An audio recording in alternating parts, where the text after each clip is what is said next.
Hello again, gamers. Welcome back to the Board Game Captain. I'm the Board Game Captain. And I'm Alex. And today we're going to be reviewing and talking about and showing you how to play Radiant Offline Battle Arena. So, first off, Radiant Offline Battle Arena was published by Heel Turn Games and was designed by Jack Murray. Now, this is a dueling card game, obviously patterned after the multiplayer online battle arenas, hence a little tongue-in-cheek joke about the fact that it is a offline battle arena. Very good. And but it is a two-player card game. It is a heads-up card game. Though while you might think like old-school collectible card games like Magic the Gathering and more modern self-contained card games that are out there, as well as the living card games, it plays a little differently because it is very character-focused. You don't play a lot. You don't play any minions or little guys. Right. You have a handful of characters, and you play cards to aid those characters in their fight against your enemy characters.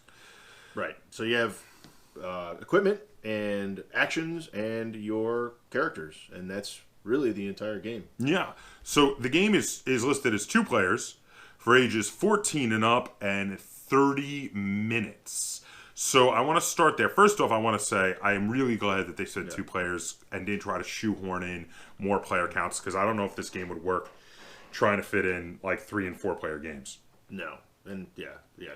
Good on you guys for not making it 2 to 5. Yeah. Which has been every other game. Minor. It's a minor issue I have with some other games, but I'm glad they didn't try to do that with this one. Now, the ages 14 up is probably a good estimate because there's actually quite a bit of complexity here.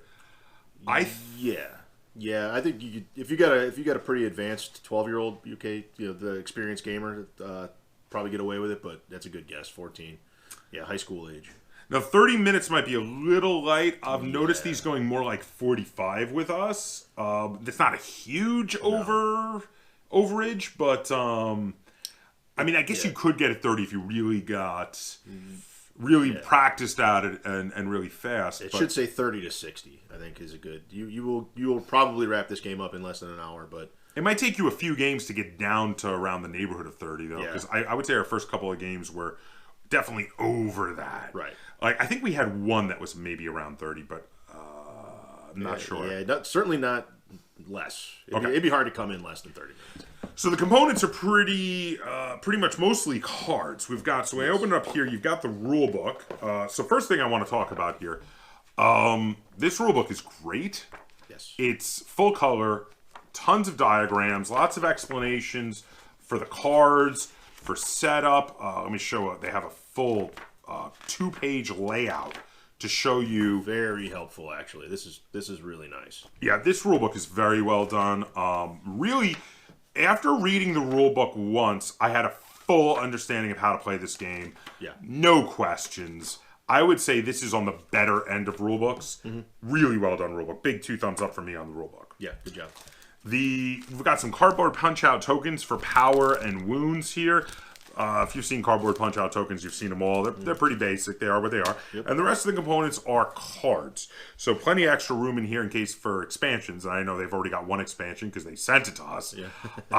We'll be doing a review of that at some point. But cards, you've got cheat sheet cards, and you've got cards for the deities and characters, and lots of all sorts of cool stuff like those. These are also cards for equipment. Here's some equipment cards here. Really nice illustrations. I'm a big fan of the artwork in this. We've got these cards, which are to help you revive one character once per game, because when you flip them over, they no longer have the 5 symbol because it costs you 5 power to revive that one character. You've got these conduit cards that on one side they all look the same like this with the Divine Conduit, but when you flip them over, they have a unique name and a unique ability. And here are character cards, which look just like those divinity cards, except that when you flip them over, it's for leveling them up, and we're going to show you how that works while showing you how to play the game. And then we also have action cards, or are they action, or what do they call them? Skill cards. These skill cards are in groups of 10 because each group of 10 is unique to a specific character, and they have the name of the character over here beneath the portrait. So those are cards for Corvus. When you make a deck, you wind up drafting 3 heroes, taking 10 cards each for each hero, and shuffling them together and making a 30-card deck to play, which we're going to show you in just a second. Yeah. And that's basically everything that comes in the box. Very, very simple. There's not much to it. It actually sets up pretty fast. You're drafting a whole hand of skills and all of your heroes and your deity, and then you're picking your... And then you play. You're picking your equipment and your locations, but it really takes like 5 minutes. And then you're off and running. We're actually going to show the full setup because the setup is a big part of the game. So we're going to go to the table, show you the setup, run you through a few turns to show you how the game plays, and then we're going to come back and we're going to talk about how this game feels, and we're going to rate it and review it. Okay, so we are here at the table ready to play a game of Radiant, but we did not set up because the setup is actually part of the game and is rather important. We want to run you through some of the things and show you exactly what we're going to do. So the first thing we're going to do is we take these red-backed cards, which are the deity cards, and we're going to each choose one deity. Now, I've already picked mine. I'm going to put it face down. Alex has picked his, and we're going to take the rest and remove them from the game. Now, we had access to all of the deities, so technically you can wind up having a game where you're each playing the same deity, and before the deity comes face up, you don't know what your opponent has chosen. And the next thing we do is we're going to find the conduits whose symbols here match the symbols on our deity card that we chosen. And we're going to take those 3 conduits and lay them out to be our 3 conduits for our 3 lanes, but we're going to lay them face down so they all look the same on the normal side. So again, we don't give away which deity we have each chosen. We're going to be right back after doing that. Okay, so here you can see we have set up our divine conduits. They all look the same, not giving away which deity we have chosen. We have 3, and they're the 3 locations, 3 lanes directly across from the opponent's divine conduit in that area. Now we're going to draft our heroes, and there's quite a few hero cards, and the way we're going to draft them is we're going to go, the player going first, which will be me, will draft 1, then Alex will draft 2 heroes, then I will draft 2, finishing up my 3 heroes, and then Alex will draft his final hero. And we'll be right back after we have drafted our heroes. Okay, so we have drafted our heroes for this game, and after drafting our 3 heroes, we have taken the 10 cards that each have the name of each of our heroes on them. So in my case, I chose Mato and took Mato's 10 cards. I took Rin, and I took Rin's 10 cards, and I took Corvus, and I took Corvus's 10 cards, and then I took the 10 cards from each of them, and I shuffled them together to make my 30-card deck. Now, then, let me just explain what each of these characters does. So Corvus has 2 attack here, no armor, 6 life, takes 4 power to upgrade him, and Corvus has an ability that after the first time that one of my opponent's heroes takes damage, he deals 1 piercing damage to them, which means it ignores their armor. The upgraded version of him has better stats, 3 attack instead of the 2, 7 life, and then he does 1 piercing damage to all enemies after the action phase ends automatically. I chose Mato, who has 3 attack, 7 life, 5 power to upgrade him.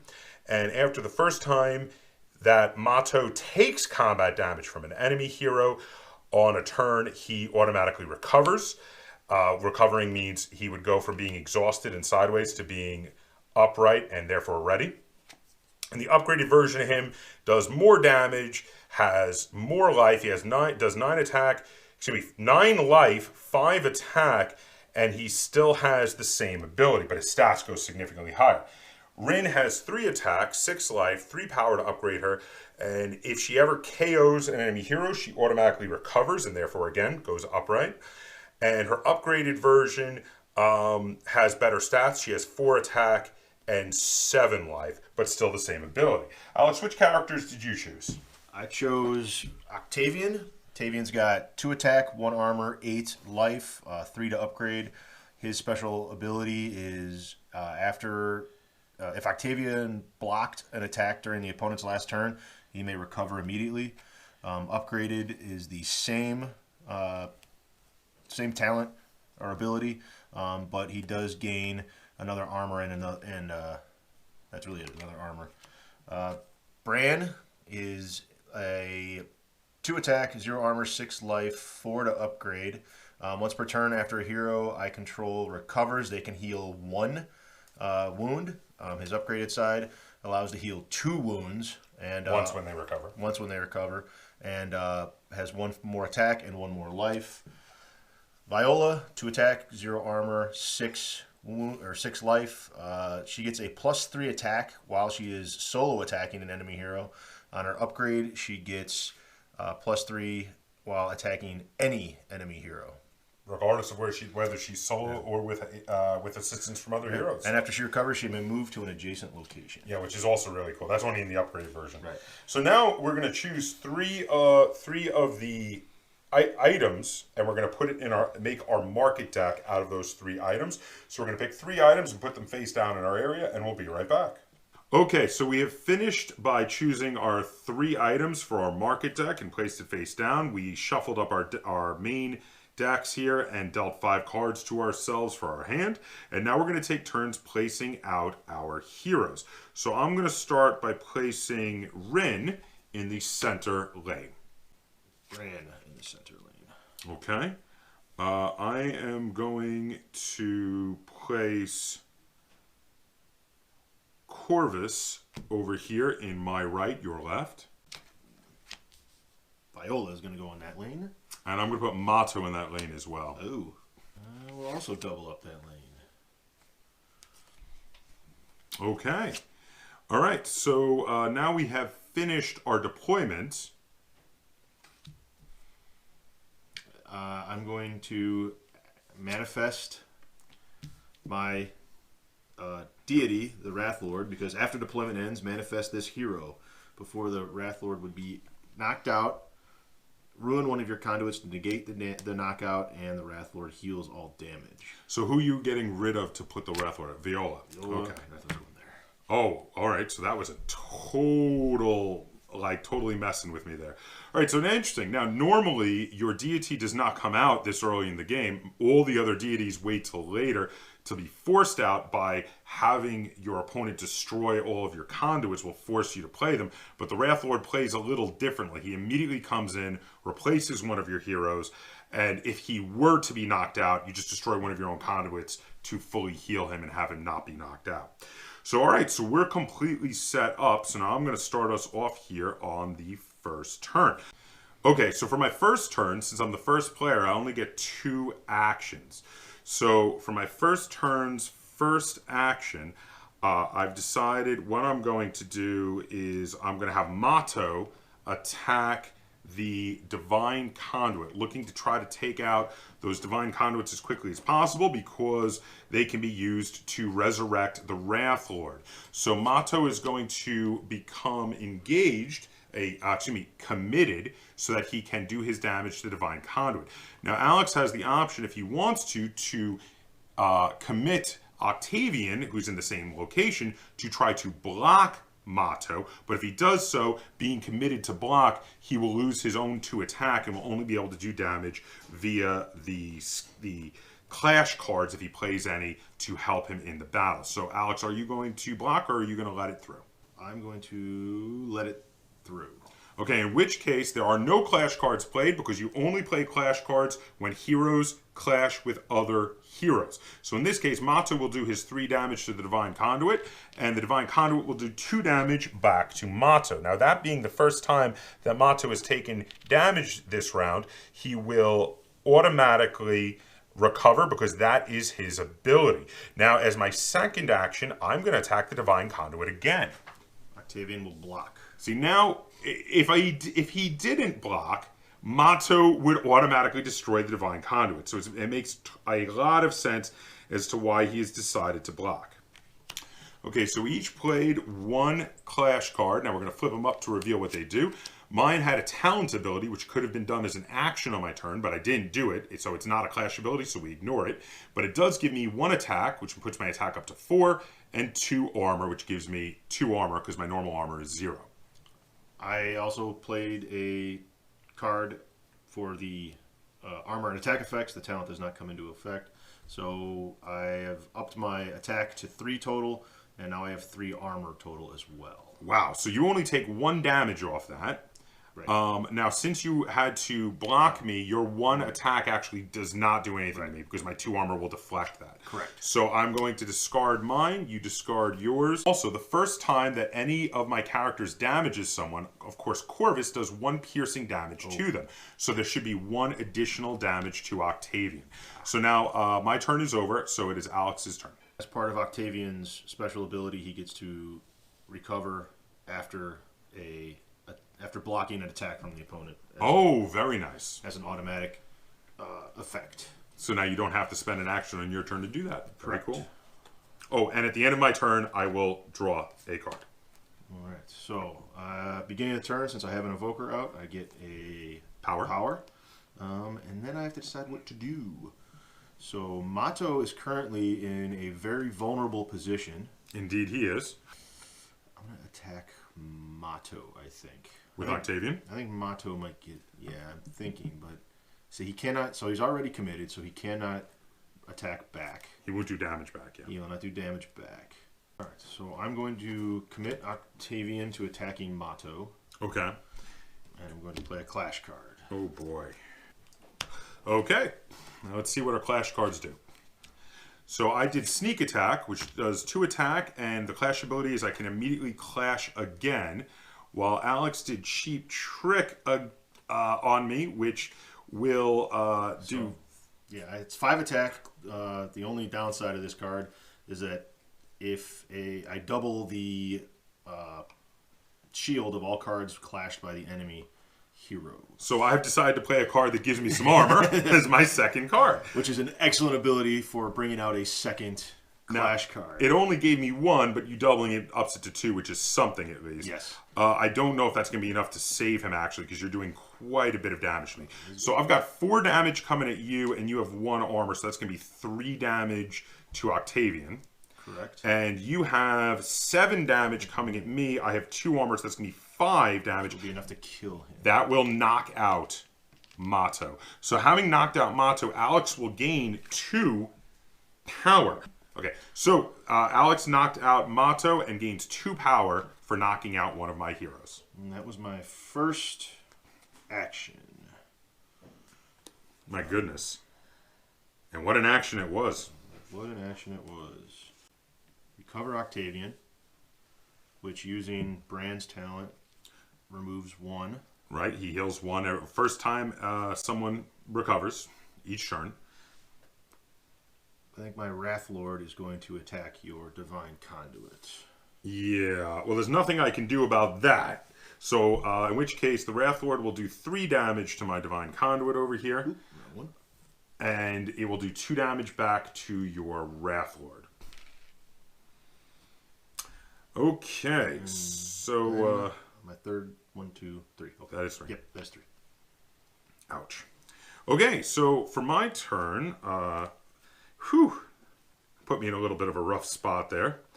I'm going to start by...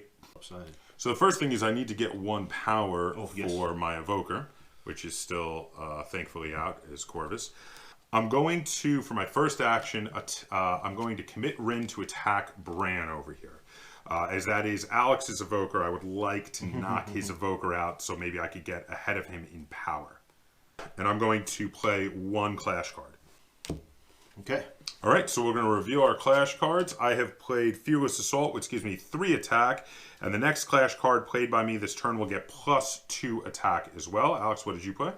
I played Warforged, which simply gives me 2 armor and 2 attack.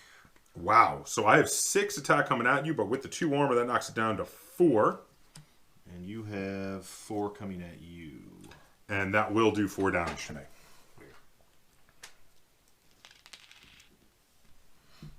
Now, this is the first time on my turn that I've done damage to one of my opponents, so you take an additional damage thanks to Corvus. For my second action, I'm going to ready Rin, and for my third action, Corvus will attack the Divine Conduit over here. Octavian will block. Okay, in which case I am going to play a clash card. Use this one. Okay, we will reveal our clash cards. I got +3 attack. I have +3 armor. Oh, well, those are just neutralized. In which case, because you were already exhausted from previous action, I will take no damage from you, but you will only take 1 damage from me because of all of that armor. You have 4 armor to my 5 attack. So that will be my 3rd action, and I am finished. I am going to... Octavian automatically recovers. Octavian automatically recovers, and I will draw 1 card. 1 back. Oh, so he heals 1 on when he readies himself on my turn. Yes. All right, so my turn. I get to start off with a power. A power. I'm going to use my first action to play Talent.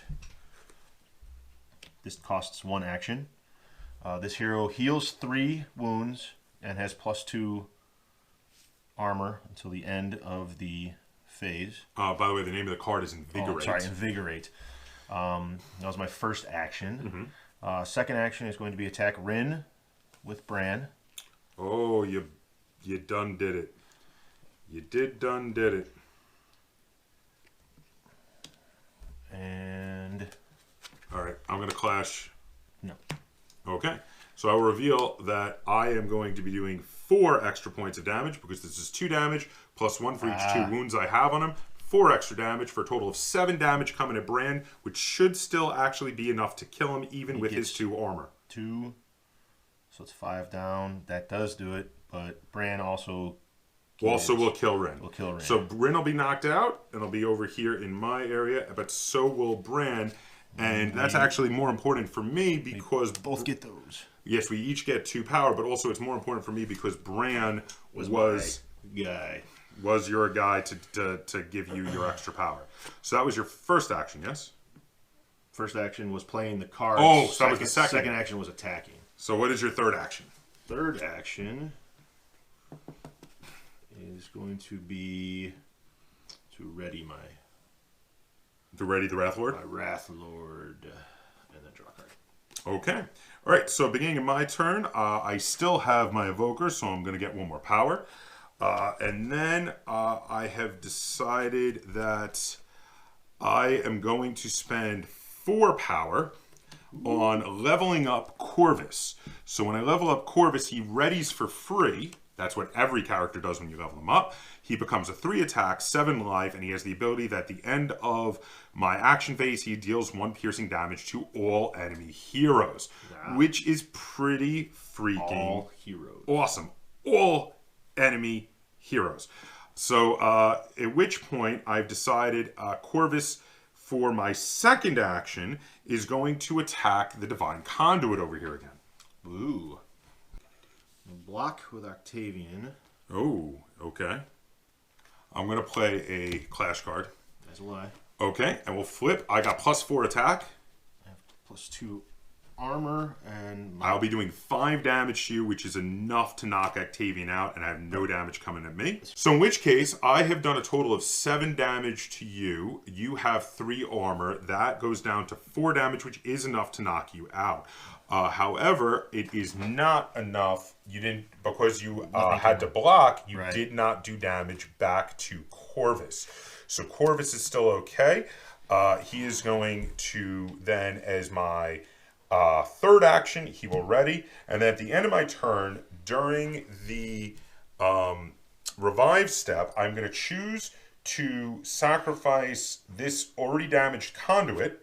Doing so triggers immediately the conduit ability. Now, it does not give Alex the 1 point of power he would have gotten for destroying it, and its ability is that I may draw a card, as written here on the bottom of the card. So I get to draw a card, and sacrificing it allows me to bring back all heroes that did not die on this very turn. And these heroes did not die on this very turn. So I'm going to bring them back into play, and I'm going to put them both right there. Now, another thing you can do with power, instead of sacrificing conduit, you could spend 5 power and flip this card over once per game to bring 1 hero back, whether they died on this turn or not, at the end of your turn. In addition, with power, in addition to upgrading your heroes, you can purchase your artifacts that you have over here in your market deck. Also, the main goal usually is to destroy all of your opponent's conduits to force them to play their deity, which also they could play as an action at any time from their face down area over here as one action on their turn. Alex's deity works a little differently, is that he comes out right away, but they can sacrifice the divine conduits to keep himself from being knocked out. Now, if you ever knock out your opponent's deity, the game ends and they lose. So that is the ultimate goal, which is another reason why Alex may want to really try to protect those divine conduits. It's why he kept throwing his guys in front, because they are his get out of jail free card for if the Wrath Lord were to be knocked out. So now we're going to head back over and we're going to talk about how this game plays and how it feels, and we're going to rate it and review it. Okay, welcome back. And we're back. So that was how you play a game of Radiant Offline Battle Arena. I love the little subtitle joke. It's funny. Right. Okay, so it's a dueling card game. Yes. You got 3 heroes, and then later in the game, or right away, if you pick the specific deity you chose, yes, you get a deity out that replaces one of your heroes. You never have more than 3 heroes. The deity is a hero himself, but a more powerful hero. Right. And you play cards to help them out, and you fight, and you try to destroy each other's areas to be able to force them to bring out their deity, as long as they're not playing the deity you chose for this particular example. Right. You had never actually, in that example, forced out my deity, but eventually you force out their deity, and if you defeat their deity, game over. Game over, right. Or if you run out of cards, which we haven't come even close to doing, so I think you'd have to have a really long game to... Well, I think that idea is if 2 people are playing very defensively, so that there's a definite end, because if you run out of cards and you go to draw a card, the rule book says the game is over, but we've never had that happen. Yeah, I haven't even come close, really. No.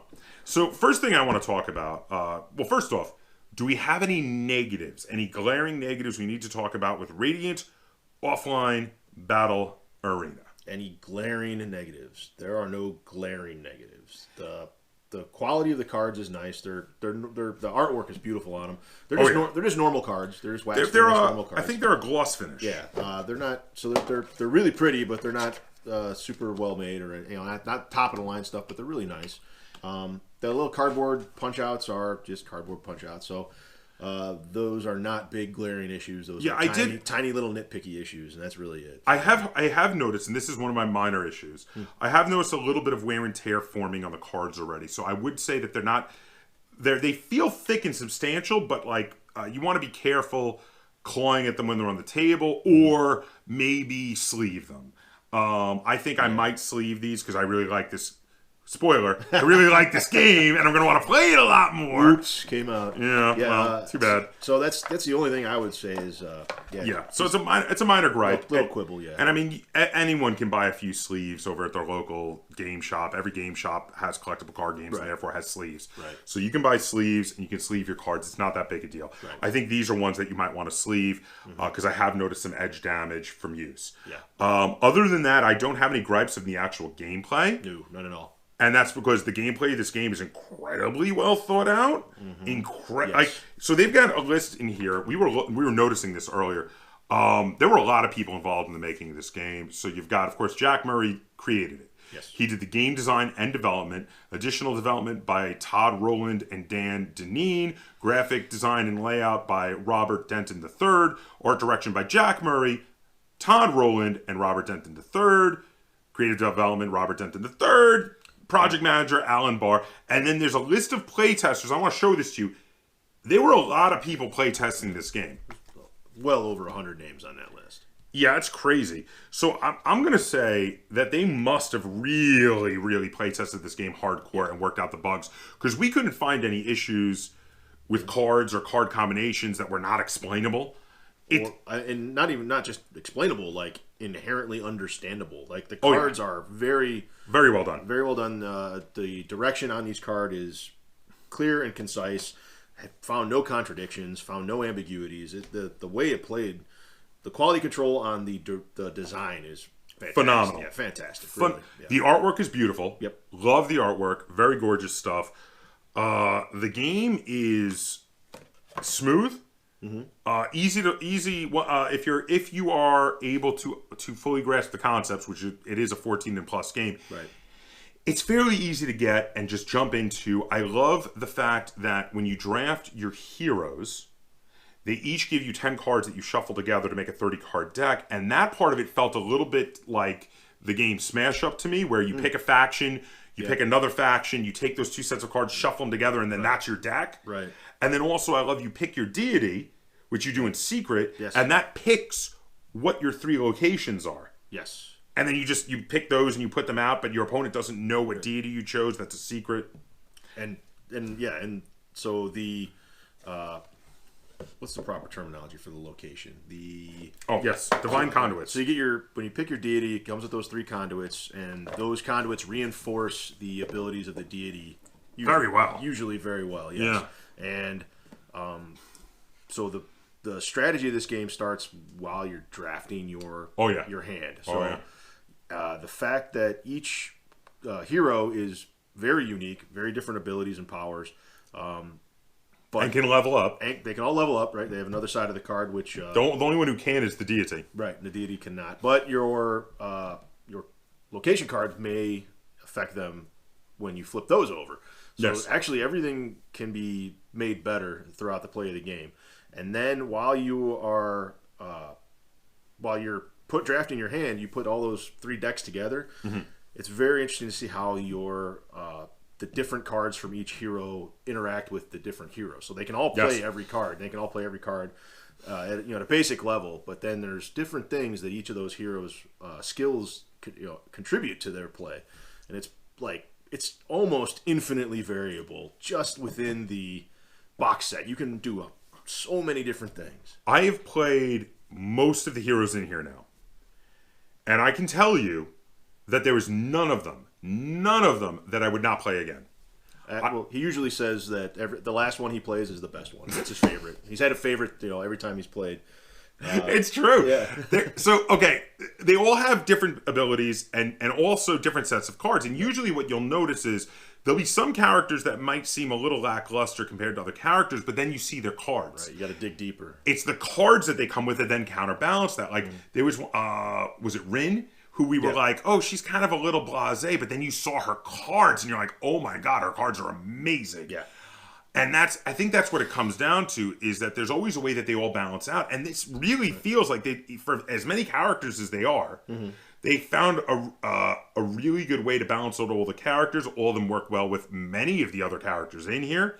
So like just about any given 3 characters, you can find a way to make them work and do interesting stuff. Yeah. And I want to try lots of other combinations. I was just talking to you about, we were discussing all the different ups and downs of this game before filming this video.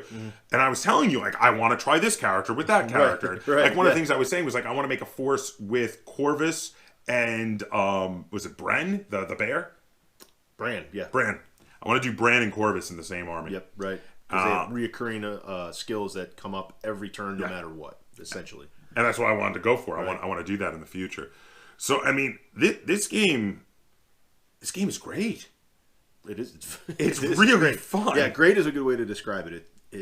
You can tell that they put a lot of thought into it, and a lot of work went into the development of the game. A lot of playtesting. Yeah, because there are no hiccups. There's no downtime. There's no unusual or unclear components or aspects of the game. This is a game that definitely feels to me like they worked the kinks out. They play tested it enough. And this is something I feel like a lot of other companies could take notes from heel turn games on. Yeah. Is because there's plenty of games where you get it and then there's like all sorts of issues and they need like huge amounts of errata. And the game might still be good, but having to go through pages and pages of errata online and Q&A, like I didn't feel like there's any need for this. There was no point where we were playing in our games of this where I was like, oh man, do they have a FAQ? I need to check. Right. I need to look it up because I can't figure out what to do with this. It all just made sense. It all worked. No, yeah, it's and so much of the gameplay is right in front of you on those cards. You don't have to continue to reference the rule book, even though it is really well done. You have one little tiny cheat sheet card that just reminds you of the order of the steps you have to go through, and everything's right in front of you. So it's simple enough to play, but it's super involved because of how complex the interactions are between all the different components. So here's the bottom line. Bottom line question. Where are we at with this? Do you want to go first or second? I'll go first. Okay. Because we've played a few of these games lately, and I've played many of these games. You mean card dueling games? Yeah, dueling head-to-head dueling card games.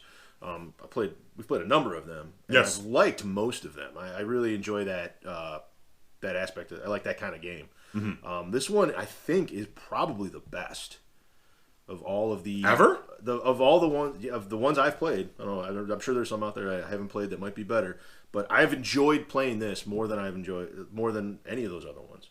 Wow. Well, that's incredibly high praise. Yeah, so this is a 9 for me.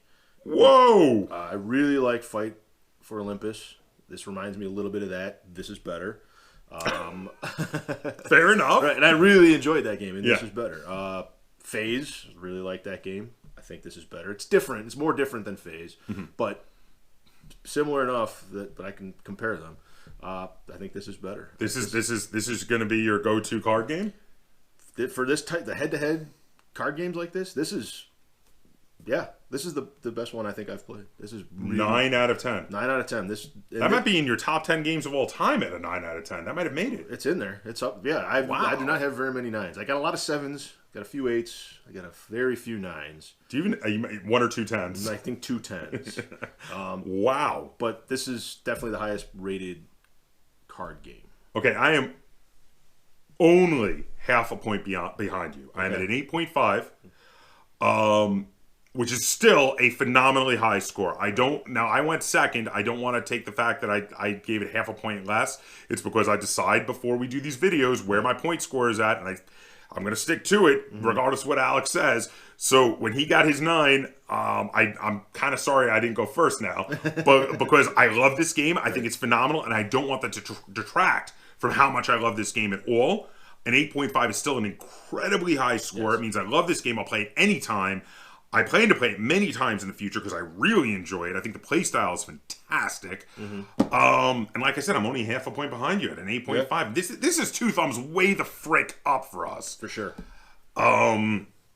Yeah, Radiant Offline Battle Arena. If you like, especially character-based dueling card games, this is one you should check out. Yeah.